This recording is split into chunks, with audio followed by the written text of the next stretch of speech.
आपका part number 3 में सभी का स्वागत है। जो अभी हम दिनचर्या की चर्चा कर रहे हैं, तो अभी हमने जाना कि हमें अपने पाखाने को स्वच्छ रखना है, एक लाइब्रेरी की तरह। अब इससे आगे हमें सही कैसे रहना है वो भी अब थोड़ा सा हम इस पर चर्चा कर लेते हैं। जो फिट नहीं है उन्हें आसन, प्राणायाम, योग आसन जरूर जरूर करने चाहिए जो स्वस्थ नहीं है। और मोटे आटे की चोकर सहित रोटी का सेवन करना चाहिए, हरी सब्जी का सेवन करना चाहिए, दाल छिलके वाली हो, अंकुरित अन्न हो, कभी आपको कब्ज नहीं होगी। कब्ज का मतलब है हम खाते तो बहुत कुछ है बट हम कभी एक्सरसाइज नहीं करते, जो मेरी परेशानी का कारण है। और टॉयलेट करते समय कभी भी जोर ना लगाएं। दिन में नॉर्थ में और रात में दक्षिण की तरफ हमें जो है पानी पीना चाहिए।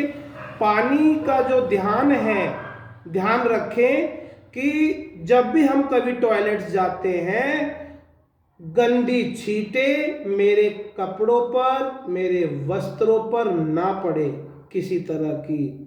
हम अपने हाथ धोइए, अपने अपने फेस को धोइए। ऐसा करने से मेरी थकावट भी दूर होती है, आंखों की रोशनी बढ़ती है।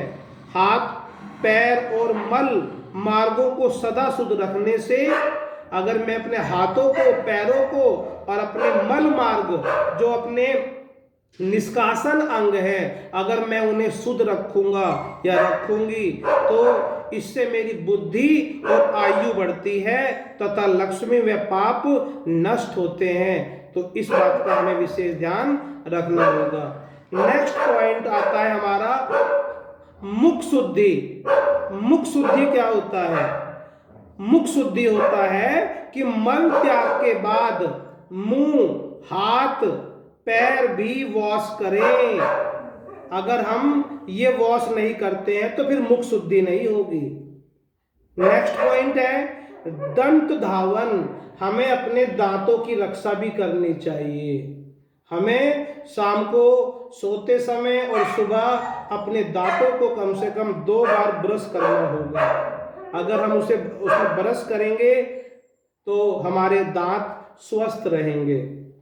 नेक्स्ट पॉइंट आता है जीभ के बारे में। हमें जीभ को भी, एक टंग क्लीनर आता है, उससे अपनी जीभ को साफ करना चाहिए प्रॉपरली। और कुछ चीजें हैं जैसे सोना, चांदी, तांबा के जो वृक्ष की कोमल टहनियां होती हैं, उससे भी हम अपनी जीभ को साफ रख सकते हैं। और नेक्स्ट पॉइंट आता है गंडूस धारण। गंडूस धारण क्या होता है कि जो व्यक्ति दातुन और मंजन, टूथपेस्ट से दांतों को साफ करने में असमर्थ है, उन्हें तेल के गंडूस करने चाहिए। अर्थात मुख में तेल भरकर थोड़ी देर मुख में रखकर निकाल देना चाहिए। स्वस्थ व्यक्ति भी दातुन एवं जीभ निर्लेखन के पश्चात गंडूस धारण कर सकता है। अब इसके लाभ क्या है? स्वर को बल मिलता है, जो मेरी वॉइस है उसे एक पावर मिलती है।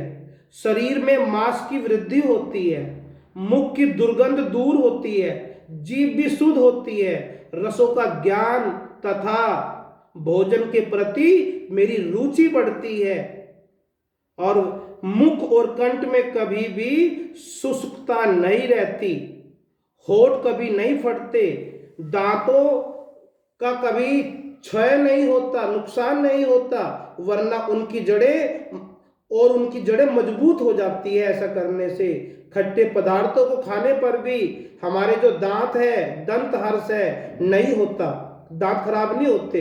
दांत इतने दृढ़ हो जाते हैं कि कठोर से कठोर चीजों को भी चबाने में सक्षम है। तो इसे हम कहते हैं गंडूस धारण और उसके लाभ। धन्यवाद जी।